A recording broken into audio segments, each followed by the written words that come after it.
Rangkaian pertempuran antara Al-Mahdi dengan Romawi. Sudah dijelaskan pada bagian sebelumnya bahwa ada dua pergerakan penting yang dilakukan pasukan Islam pada masa Al-Mahdi. Salah satunya adalah pergerakan dari Jazirah Arab menuju Syam, kemudian terjadinya pertempuran yang menentukan antara para pengikut Al-Mahdi dengan pusat kekuatan di Syam, atau yang dikenal dengan ekspedisi Kalb. Selanjutnya terbukalah kesempatan bagi Al-Mahdi untuk memerintah Syam, sehingga dia pun berpindah ke Damsyik Damaskus. Salah satunya adalah pergerakan dari Jazirah Arab menuju Syam, kemudian terjadinya pertempuran yang menentukan antara para pengikut Al-Mahdi dengan pusat pada waktu yang sama pasukan Panji Hitam sampai di negara itu dan bergabung dengan Al-Mahdi. Pertemuan dan aliansi dua pasukan itu, pasukan Panji Hitam dan pasukan Al-Mahdi, tidak diterangkan oleh dalil yang jelas. Hanya saja redaksi pada hadits-hadits yang ada dan sejumlah indikasi yang termaktub pada beberapa atsar menunjukkan adanya peristiwa itu. Pada saat itulah dimulai pertempuran besar Malhamah Usama Armageddon pada akhir zaman, yaitu sesudah pasukan Al-Mahdi yang berasal dari Yaman dan Kufah tersusun sempurna. Mereka inilah yang menjadi pasukan inti yang pertama. Kemudian orang-orang yang membayatnya dari kalangan penduduk Irak, Abdal dari Syam, para cendekiawan mulia dari Mesir, pasukan Panji Hitam dari Khurasan, dan negeri-negeri non-Arab lainnya. Terjadinya pertempuran yang dipimpin oleh Al-Mahdi itu kita dapatkan dari berbagai indikasi nasi yang akan saya jelaskan pada tempatnya masing-masing dengan izin Allah Subhanahu wa Ta'ala. Di Syam, atau yang dikenal dengan ekspedisi Kalb, selanjutnya terbukalah kesempatan bagi Al-Mahdi untuk memerintah Syam, sehingga dia pun berpindah ke Damsyik Damaskus. 1. Gencatan senjata antara Romawi dan kaum muslimin. Dari Auf bin Malik radhiyallahu anhu, dia berkata, "Aku datang menemui Nabi Shallallahu alaihi wasallam pada perang Tabuk. Saat itu beliau berada di kemah yang terbuat dari kulit. Beliau bersabda, 'Hitunglah 6 hal yang ada menjelang hari kiamat, kematianku, kemudian pembebasan Baitul Maqdis, kemudian kematian massal yang menimpa kalian bagaikan penyakit yang menimpa kambing, lalu kambing itu mati mendadak. Selanjutnya dilimpah ruahkannya harta, sehingga seseorang walaupun telah diberi 100 dinar, dia tetap saja marah. Kemudian suatu fitnah, yang tidak tersisa satu rumah pun dari kalangan Arab kecuali fitnah itu akan memasukinya. Selanjutnya perjanjian damai gencatan senjata yang ada di antara kalian dengan bangsa Romawi Bani Al-Asfar. Lantas mereka berkhianat, dan mereka datang kepada kalian dengan 80 panji, setiap panji diikuti oleh 12.000 orang, Sahih Al-Bukhari. Kami katakan, hadits ini mengandung isyarat yang menakjubkan, sekaligus memaparkan kaitan erat berbagai perang dunia ke satu versi Islam pada masa Nabi Shallallahu alaihi wasallam dan masa Khulafaur Rasyidin, serta apa yang terjadi sesudah itu, berupa berlimpahnya harta serta berbagai perang dunia kedua versi Islam.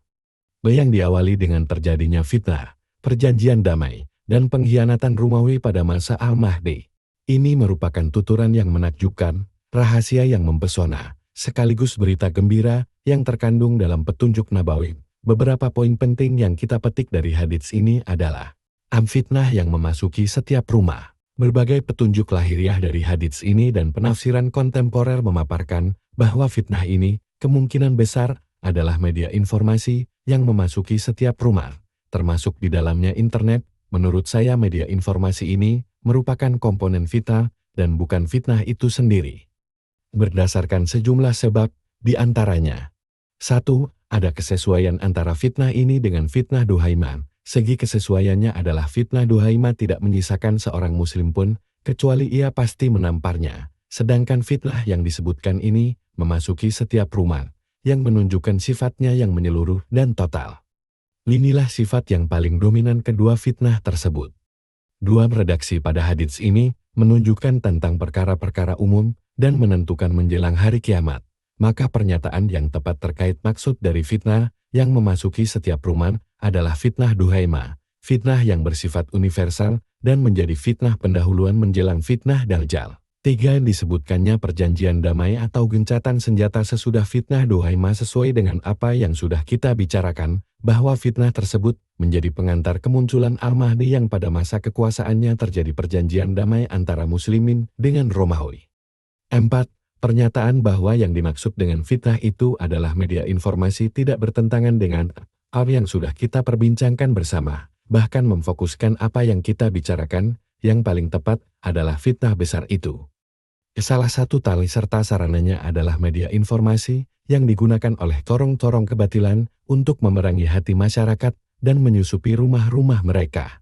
Tujuannya adalah untuk menampar setiap muslim seolah-olah memberitahu bahwa kebatilan sudah memasuki di rumahnya. Adapun urusan fitnah ini sudah pasti lebih besar dan lebih bersifat universal daripada sekedar media atau sarana informasi.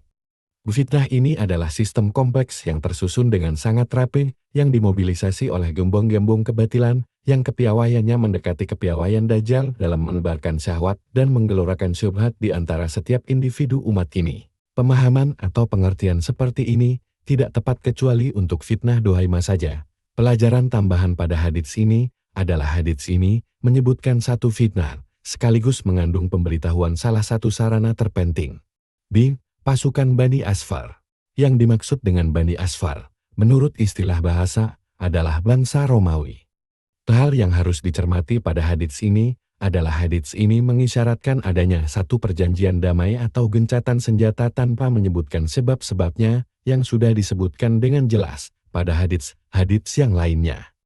Akan tetapi didapatkan pelajaran dari hadits ini bahwa yang memicu fitnah ini adalah pengkhianatan bangsa Romawi. Kemudian Romawi memobilisasi pasukan yang berkekuatan mencapai 960,00 personil. Keterangan yang termaktub pada hadits itu adalah pasukan tersebut berada di bawah 80 panji. Ini menumbuhkan pemahaman bahwa sistem kerjasama antar negara yang sekarang ini dikenal dengan Perserikatan Bangsa-Bangsa United Nations itu kemungkinan besar masih tetap ada atau mungkin akan digantikan oleh aliansi antar negara lainnya. Barangkali yang muncul pada zaman itu adalah aliansi Eropa. Dua benteng atau tempat berlindung kaum muslimin dalam pertempuran. Dari Abu Darda radhiyallahu anhu, Rasulullah Shallallahu alaihi wasallam bersabda, sesungguhnya kemah besar kaum muslimin pada hari pertempuran itu ada di Gutar, di pinggiran sebuah kota yang bernama Damsyik Damaskus, termasuk salah satu kota terbaik di Syam, Sahih Al-Musnad 340. Dari Abu Darda, Rasulullah Shallallahu alaihi wasallam bersabda, kemah besar kaum muslimin pada hari pertempuran adalah Gutar, di pinggiran sebuah kota yang bernama Damsyik. Al-Musnad 235, sanadnya Hasan. Dari Jubair bin Nufair, dia berkata, seseorang dari kalangan sahabat Muhammad Shallallahu alaihi wasallam menceritakan kepada kami bahwasanya Rasulullah Shallallahu alaihi wasallam bersabda, negeri Syam akan dibebaskan untuk kalian. Maka apabila kalian disuruh memilih tempat tinggal di negeri itu, maka kalian harus memilih sebuah kota yang bernama Damaskus, karena kota itu benteng perlindungan kaum muslimin dari pertempuran besar dan kemah besarnya juga di sana, di sebuah tempat yang bernama Gutar. Ahmad, Baki Musnad Al-Ansar, hadits No. 17482. Hadits ini sanadnya dhaif. Akan tetapi memiliki beberapa syahid yang menjadikannya naik ke derajat Hasan li ghairihi. Penjelasan. Hadits ini berisi petunjuk yang jelas bahwa benteng atau tempat perlindungan kaum muslimin pada sekian banyak pertempuran pada akhir zaman nanti terdapat di Damaskus. Sudah diketahui bersama bahwa ibu kota Al-Mahdi ketika diserang oleh Dajjal adalah Baitul Maqdis.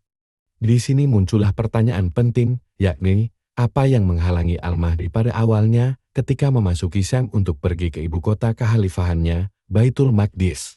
Jawabnya, barangkali ada halangan yang kuat, dan mungkin saja di sana ada musuh yang menghalangi kaum muslimin memasuki Baitul Maqdis, atau karena kekuatan musuh terkonsentrasi di sana.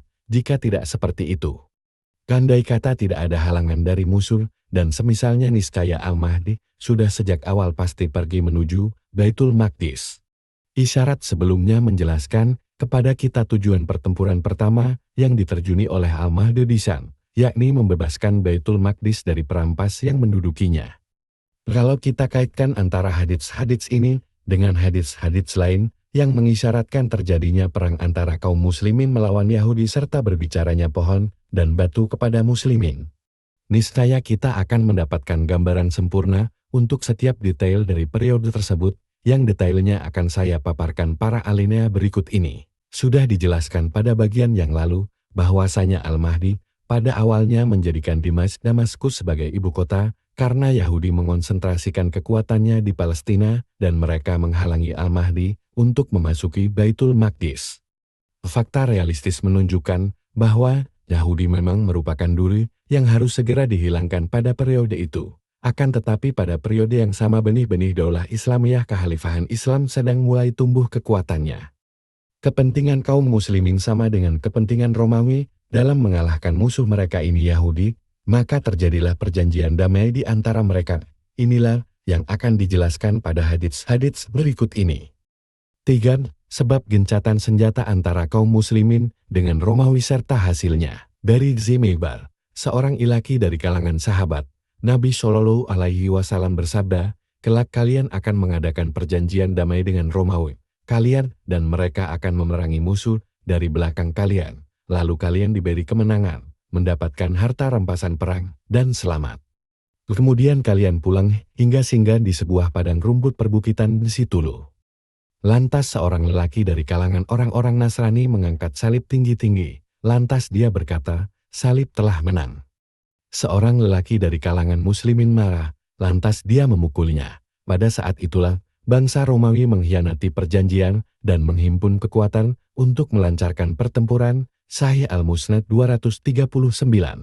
Kami katakan, hadits ini memaparkan sebab terjadinya perjanjian damai antara kaum muslimin dengan Romawi, yakni adanya musuh bersama common enemy dari kedua pihak. Musuh ini, sebagaimana dituturkan oleh riwayat tersebut, berada di belakang kaum muslimin. Berdasarkan apa yang sudah saya jelaskan sebelumnya, bahwa pusat kekhalifahan pada zaman pertempuran tersebut adalah Damaskus. Saya juga telah mengutarakan bahwa secara redaksional riwayat tersebut menunjukkan Al-Mahdi pada awal perjuangannya tidak langsung menuju ke Baitul Maqdis, karena adanya suatu halangan. Andai kata Al-Mahdi mampu untuk bermarkas di Baitul Maqdis, niscaya sejak awal, dia pasti memilihnya sebagai pusat kekhalifahan. Disinilah muncul pertanyaan, siapakah musuh yang ada di belakang kaum muslimin ini? Menurut saya, walau alam, musuh itu adalah negara Israel. Dugaan ini berdasarkan hadits-hadits yang meriwayatkan tentang peperangan antara kaum muslimin melawan Yahudi pada akhir zaman, jika isyaratnya diterapkan pada pertempuran itu. Di sebagian kalangan menolak dan membantah pemahaman ini, seraya menyangkanya termasuk dugaan yang serampangan atau membawa hadits-hadits itu lebih daripada yang seharusnya.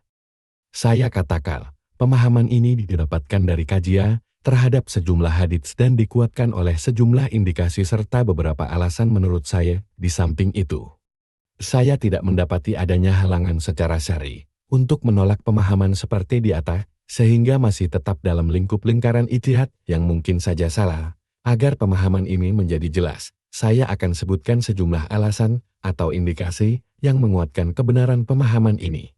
Selanjutnya saya akan mendiskusikan adanya sejumlah halangan yang dibayangkan oleh sebagian kalangan. Inilah beberapa alasan tersebut. Alasan pertama, mengapa Al-Mahdi memilih Damaskus untuk menjadi bentangnya pada rangkaian peperangan akhir zaman? Apa yang menghalangi dirinya untuk memilih Baitul Maqdis sedang dia mengetahui bahwa di sanalah ibu kota kekhalifahannya yang sebenarnya? Alasan kedua, dijelaskan oleh sejumlah hadits bahwa ibu kota kaum muslimin pada zaman Dajjal adalah Baitul Maqdis, sedang Dajjal sendiri muncul tidak lama sesudah rangkaian pertempuran tersebut. Pertempuran ini mengakibatkan hasil yang pasti darinya, yakni pada waktu itu negara Israel sudah tidak ada. Jika negara itu masih ada, niscaya Al-Mahdi tidak akan menjadikan Baitul Maqdis sebagai pusat negara Islam. Pertanyaan yang terlontar kemudian, kemana perginya negara Israel? Pada peran yang mana negara Israel sirna? Tidak disebut-sebut satu perang pun yang terjadi di wilayah yang berdekatan dengan Damaskus antara kaum muslimin melawan musuh yang ada di belakangnya kecuali perang yang disebutkan dalam hadits itu, maka pemahamannya harus dibawa kepadanya. Alasan ketiga, sudah dimaklumi bahwa Al-Mahdi akan berangkat dari Syam menuju Turki dan Konstantinopel, akan tetapi ada musuh dari belakangnya. Tiada yang bisa membenarkan gambaran ini kecuali apabila kita menganggap bahwa Israel pada zaman itu masih ada berikut segenap kekuatan pendukungnya. Alasan keempat, disebut-sebut adanya padang rumput di perbukitan Situlun. Ini mengisyaratkan bahwa kepulangan pasukan itu melalui satu lembah yang datar, penuh dengan tanaman, dan di sekitarnya ada perbukitan. Ciri khas wilayah seperti ini banyak ditemui di Syam, seperti lembah Madari, Al-Bakan, dan lainnya. Luyeng menunjukkan adanya deretan perbukitan di sana. Makna ini mengisyaratkan bahwa medan pertempuran itu memang terletak di dekat Syam. Alasan kelima, didapatkan penjelasan dari hadits-hadits berikutnya bahwa Romawi memobilisasi pasukannya sebagai persiapan untuk suatu pertempuran yang terjadi di dekat Himsa Homs, yakni di Amak atau Gabik. Memobilisasi pasukan itu terjadi sesudah pengkhianatan mereka terhadap perjanjian damai seperti yang sudah diterangkan pada hadits sebelumnya. Ini menunjukkan bahwa jalannya pertempuran sebelumnya antara kaum muslimin dengan bangsa Romawi dari satu sisi dan antara muslimin dengan musuh di belakang mereka di sisi lain, serta pertempuran besar Malhamah Usma antara Romawi dan muslimin. Semua itu terjadi di wilayah itu Syam atau wilayah yang ada di dekatnya. Adapun apa yang kita baca di dalam buku-buku kontemporer, bahwasanya musuh yang dimaksud di sini adalah Cina atau Rusia, atau negara lainnya di wilayah timur, padahal kandungan redaksional hadits dan arah lafal-lafalnya sama sekali tidak mendukung mereka dalam menyatakan klaim ini. Oleh sebab itu yang utama adalah membawa arah pemahaman bahwa rangkaian pertempuran itu semuanya terjadi di Syam. Pada pertempuran pertama terjadi aliansi antara orang-orang Islam dengan orang-orang Romawi untuk melawan Yahudi, adapun pertempuran kedua, yakni pertempuran besar-besaran. Berlangsung peperangan antara kaum muslimin melawan Romawi yang dimenangkan oleh kaum muslimin. Sesudah pertempuran itu, pasukan Islam bergerak menuju Konstantinopel. Saya juga telah menerangkan tentang orang-orang yang mengatakan bahwa yang dimaksud dengan musuh pada peperangan kedua ini adalah Cina, Rusia, dan Iran. Mereka itu sebenarnya hanya dipengaruhi oleh pusat-pusat studi Injil Ortodoks dan disarikan dari ide-ide berbagai agama yang kacau serta dicampuri kajian bernuansa strategi militer, terutama tentang pertempuran Armageddon. Pusat-pusat studi Injil menganggap bahwa musuh Nasrani pada pertempuran kolosal Armageddon tersebut dipimpin oleh Rusia, Iran, dan negara lain yang semisalnya. Para penulis kontemporer menukil gagasan ini mentah-mentah tanpa meneliti kebenarannya, sehingga ide ini tak perlu lagi diulang-ulang, apalagi dijadikan pegangan. Sudah dimaklumi bahwa pusat-pusat studi Injil itu merupakan pilar-pilar politik dari sisi keagamaan dalam mengaitkan musuh strategisnya dengan ide agama untuk membohongi masyarakat supaya mengikuti strategi yang mereka inginkan. Inilah indikasi paling jelas dan terang yang saya pandang menguatkan dugaan saya dalam masalah ini, walaupun pembahasan ini masih mengandung kemungkinan lainnya. Siapa saja yang membaca paparan ringkas tentang berbicaranya pohon dan batu pada kitab ini dan membaca kandungan hadits yang bertutur tentang peperangan melawan Yahudi pada akhir zaman Niskaya, dia akan mendapatkan tengara lainnya yang menguatkan apa yang sudah saya paparkan. Adapun satu-satunya penghalang yang disebutkan oleh sebagian kalangan adalah tidak mungkin terbayangkan terjadinya aliansi antara Islam dengan Kristen untuk melawan Yahudi.